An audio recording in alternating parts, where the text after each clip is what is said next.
I took notes, all right? This is school. No, except it's fun. That's not a good thing to tell you. Hi guys, what is up? Welcome back. I'm very excited. One, because we're starting a new series, and two, because I feel like it's been forever since I filmed. So, hi, welcome in. If you are new, my name's Leah. I make content about Genshin Impact. Thank you guys for all the love on my Inazuma live stream, by the way. Out of all the things, I was not expecting that one to do so well, but you guys really liked it. I think it's mostly because Ball is like mommy, and my reaction is probably, you know.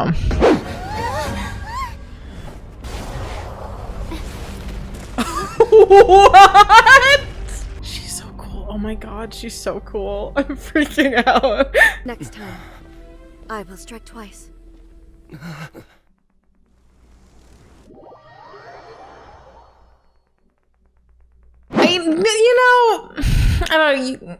You know.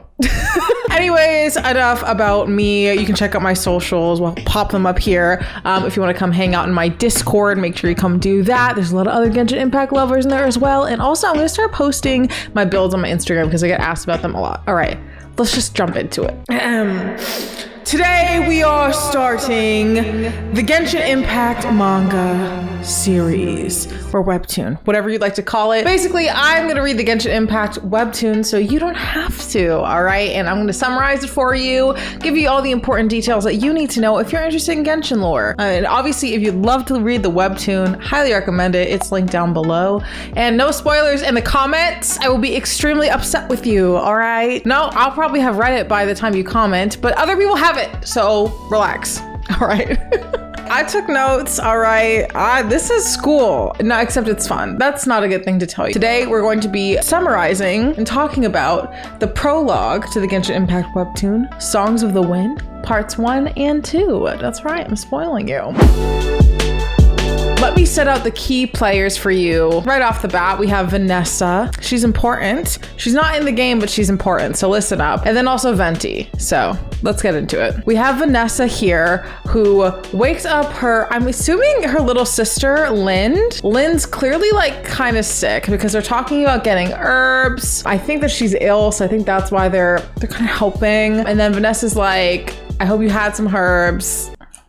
Why am I saying herbs? I hope you have some herbs. And then she kind of just like dips. She's like, I'm going to bring back more tomorrow. And Bestie leaves and we see Mondstadt in the distance. It's very clear there is a ball and shackle on Vanessa's foot. She is a slave. If you know anything about Eula, you know about the Lawrence family. She's one of the slaves. Moving on. Obviously, she's really sad. She wants Lynn to get better. And basically, she's really just focused on protecting her people. That's Vanessa's main deal. We also see Celestia for the first time here, like with the moon in the background, that big ass Genshin moon. This is the first time we're seeing Celestia in the Webtoon, so I imagine it has significance. And guess what? It does. Then we find out Lind is really sick, and really Vanessa just wants to focus on Lind getting better. She tells her the gods will be pleased with your recovery. That's our first introduction to Vanessa and also Lind, and also the idea of slavery in the Genshin Impact universe. Next up, we have Venti awakening.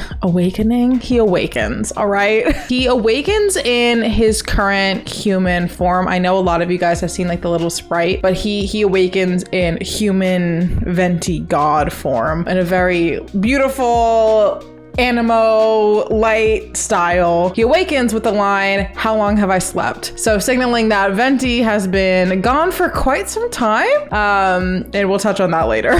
So Venti, obviously the god Barbados, right? We also learned that he graced the people with wisdom on how to make wind gliders. They made festivals, and then he left for the wilderness. The wilderness with his lyre.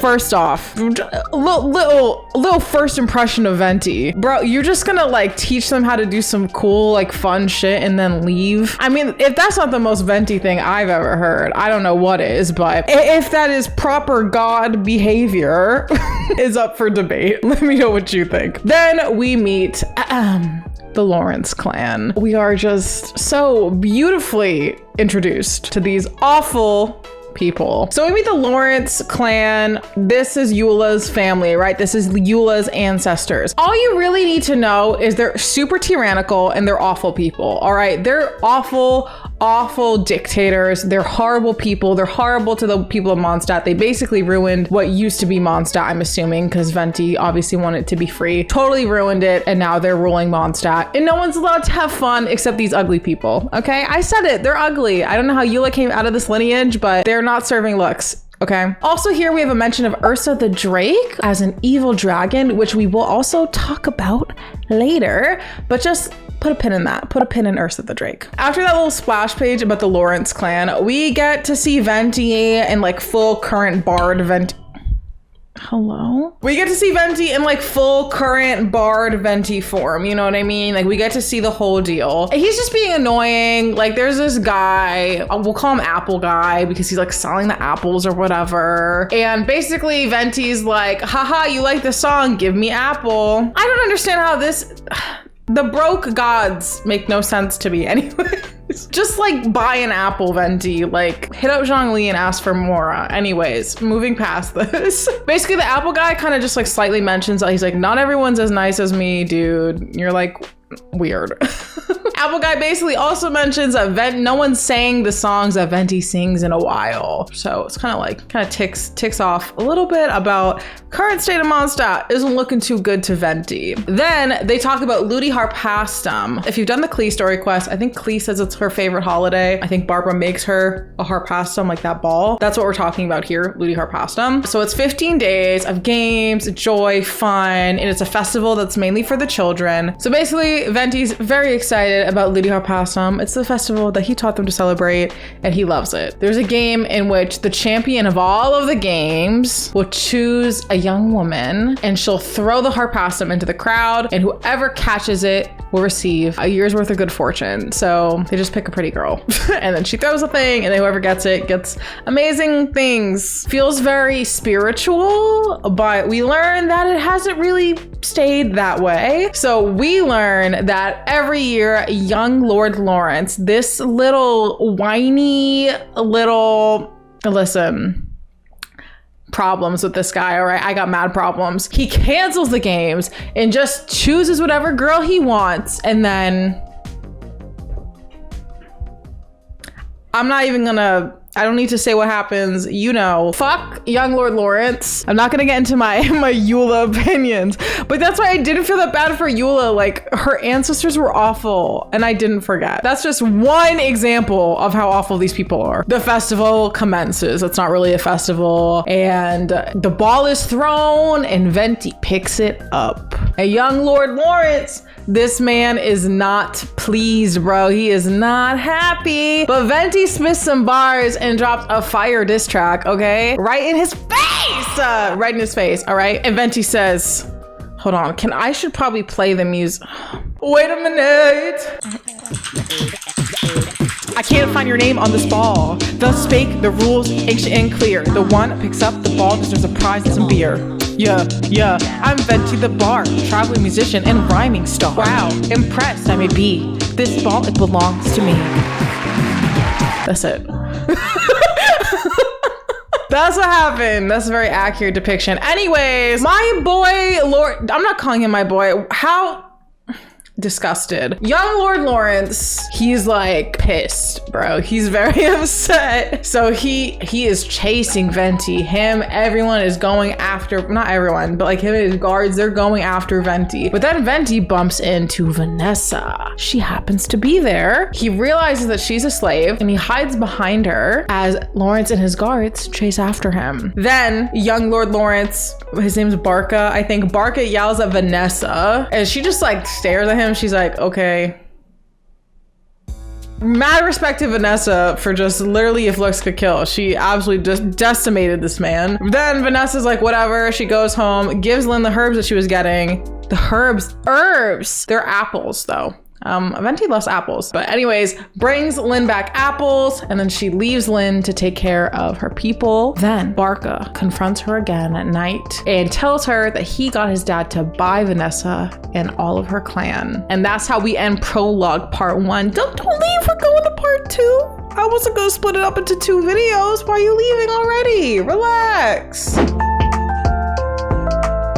We go to the next comic and we see Vennessa is in jail, which we're not really surprised about, but dude, Lawrence, whatever you want to call him, he literally sucks so much. So he throws them in jail, but then Venti pulls up singing and frees her. But she's like, can you shut the fuck up? Like, I'm not entertained. I'm literally in jail and all of my people are at risk. I do not want to listen to your songs. You're being annoying. Then Venti refers to her as a Miritan and she's super confused. She's like, what are you talking about? And then Venti's like, oh, you don't know? And then we learned about the children of Myrta. So the children of Myrta come from the Lady of Fire, which is also the Lady of War. And they're originally from the volcanic slopes in the west. This is what Venti says. I wonder if that's like the Pyro region. Very interesting. Let me know what you guys think about that. And they're not often seen in Mondstadt. So he's kind of surprised that she's even there.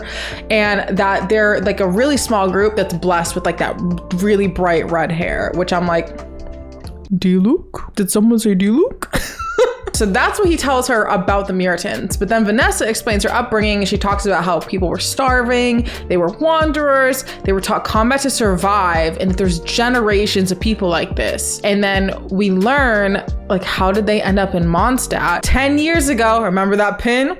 Take it out. Ursa the Drake, this dragon starved them for 4 days. It's all coming together now. Then they like kind of like make up. Vanessa's like, okay, maybe you're not so bad. And Venti gives Vennessa an apple. And obviously she's in jail. So this is a nice little gesture. And obviously apples are very significant in Mondstadt. I'm really interested to figure out why they picked an apple. It makes me think of Adam and Eve. Instead of the apple being this awful thing that happened, the apple being a symbol of freedom. That's how I saw it, but let me know what you guys think. Next, Vennessa looks at her cell and sees Celestia like literally through the window, which she got a nice shot of in the beginning as well. And she thinks of Celestia. She says that she remembers an elder telling her, and I quote, and so the great heroes will be chosen by the gods to dwell with them in Celestia. They will become immortal and protect the world with the gods. So pray for the gods will hear the fear.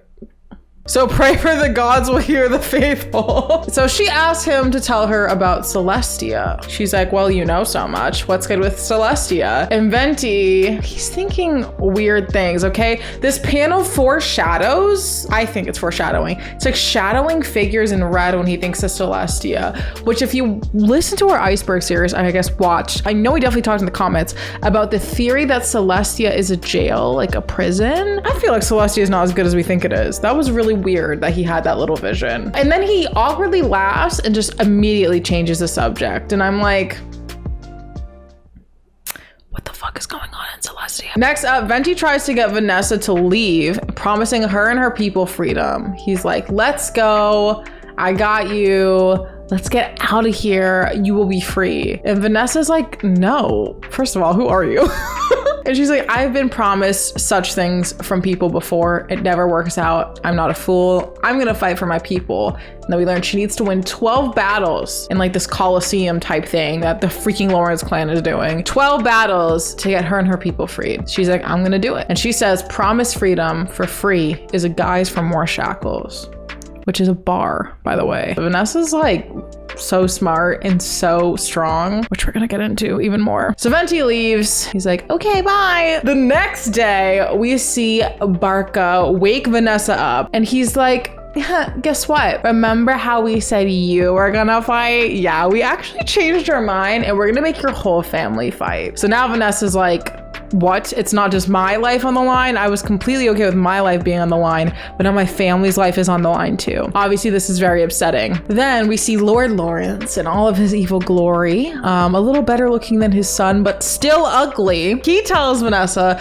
that she will be fighting. Remember that pin? Take it out again. All right, or put it back in. That they're gonna be fighting Ursa the Drake, dude. They're literally gonna be fighting the dragon that starved them for 4 days. These people are evil, dude. Lawrence clan sucks. All right, but he's like, if you win, what you want, I will give you the keys to Mondstadt. And it's like, are you not embarrassed? Do you know? Don't put that in. It's okay. We can cut that. So that's what he tells her. And then they go into battle. And guess what? Oh, you thought it was just gonna be Ursa the Drake? What do you mean? There's flying hilichurls here. I swear to God, they throw everything at these people, all right? Everything possible. But Vennessa is killing everything to defend her people. She is slaughtering people, bro. But then we get God outfit Venti! Oh my God. Can I just say, little pause right here. The Venti God outfit needs to become a skin because this is one of the most beautiful designs I've ever seen. Just so magical and angelic and pretty and just like radiates like that wind realness. I love it. All right. This is my favorite. Then Venti literally, he just pulls up. He's like, also, did you want an animo vision? Because I have one for you. So here we go. And then he uses his lyre and Ursa just like goes away like that. He just uses his lyre and then Ursa's like, oh shit, that song kind of slaps. I'm gonna go back to my home and listen to it on my Beats pill. See you guys later. And then Vennessa's like, oh my God, you're the wind god. What? And then he gives her another apple. So clearly apples are very important. Now they win. Mondstadt is free. And then it's like, hey, Lord Lawrence, remember when you said that you were gonna give her the keys if she won? So like, where's the keys, bestie? Mondstadt is free. Vennessa establishes the Knights of Favonius. And the Lawrence clan is shunned. As you can see in Eula's story quest, if you know anything about Eula, no one fucking likes him in Mondstadt. And can I just say, for good reason, Eula, like, let's not pretend she's oppressed, like her people didn't oppress, whatever. I'm getting carried away. But basically, just know that Eula isn't hated for no reason, all right? Her people are mad annoying and they still have a superiority complex. And even Girly herself has one, all right? The way she talks, out of my face. And also, Vennessa gets a seat in Celestia, which, put a pin in it. We'll be right back. Venti talks and he mentions Pangu, who, quote, gave his blood to form the rivers and seas, and then says that the gods sacrificed Purusha, had cut his body to pieces, and then fashioned all living beings with those parts. And the brain of giant Ymir became the clouds. Basically a bunch of, how do I say this word? Primeval. John, put the primeval. Primeval. Yeah, those beings, like godly beings that gave their lives to create the world. So this was like Genshin's, I guess, world development, right? Like how in the Bible you have like the 7 days. This is Genshin's version of that. It's actual body parts from gods. I don't know if they're gods, but like magical beings, we'll say. And then we see Vennessa enter Celestia and her spirit becomes a falcon, which I'm like, dude, what? Like, okay, the red hair, the falcon. I'm just saying, this is my theory going into it so far. And then after that, she watches over Mondstadt. And in the end, it's Venti telling the story to Aether, which I thought was a very cute way to end this prologue. So I hope I did a good job of summarizing that for you. I wanted to get all those little important details so you can kind of fully grasp the lore, but also make it fun to watch. So I hope you guys really like the video, and this will be a new series on the channel. So next week, we'll have the second chapter of the manga. And again, I will link it down below if you want to read it for yourself. But if you don't, you can just watch these videos and we can hang out. So thank you guys so much for watching, and I will see you guys next week. Peace.